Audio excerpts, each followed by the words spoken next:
Shalom à vous toutes et à vous tous.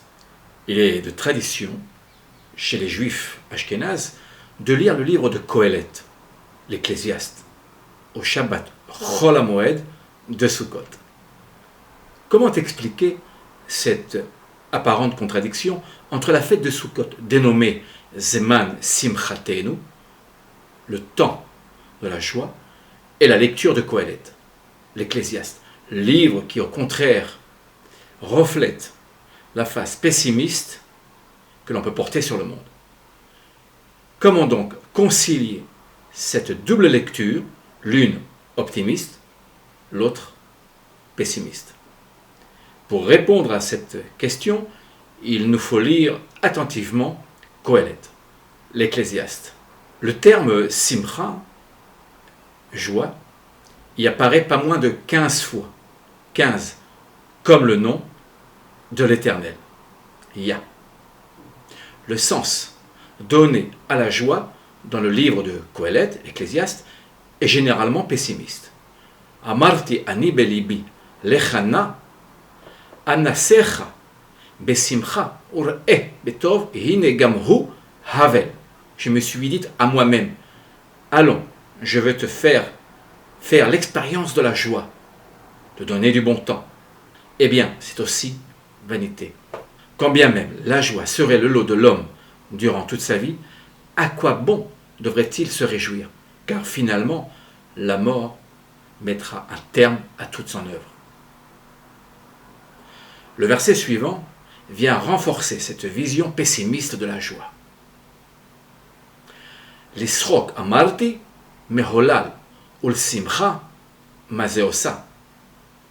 À la gaieté, j'ai dit, tu es folie, et à la joie, à quoi sers-tu? Ecclésiaste 2:2. Pourtant, Salomon, auteur du livre de l'Ecclésiaste, dans ses vieux jours, nuance un tant soit peu ses propos, quant au sens de la joie. Vechol asher sha'alu enai lo atzalti mehem, lo mana'ati et libi mikol simcha.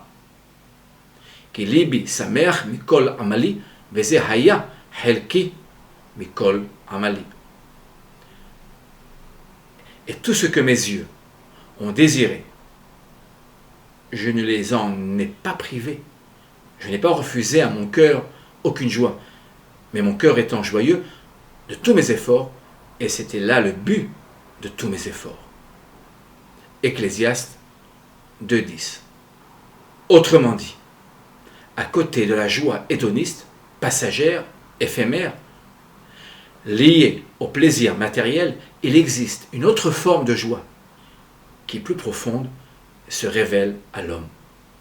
L'homme, en surmontant ses épreuves, le terme hébreu amal signifie également souffrance, et en s'efforçant d'aller toujours au-delà de ses facultés, l'homme atteint finalement à la joie véritable qui est toute intérieure.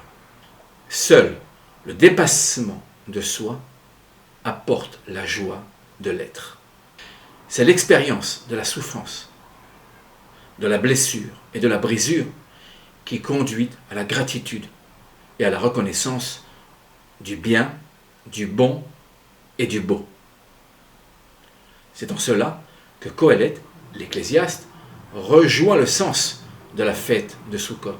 Après 40 ans d'exil dans le désert, dans des tentes, le peuple hébreu finit par connaître la joie lorsque l'Éternel leur ouvre les portes de la terre promise. Ve'aïta ach sameach, et tu seras sans cesse dans la joie. Moadim le simcha, bonne fête de Sukkot.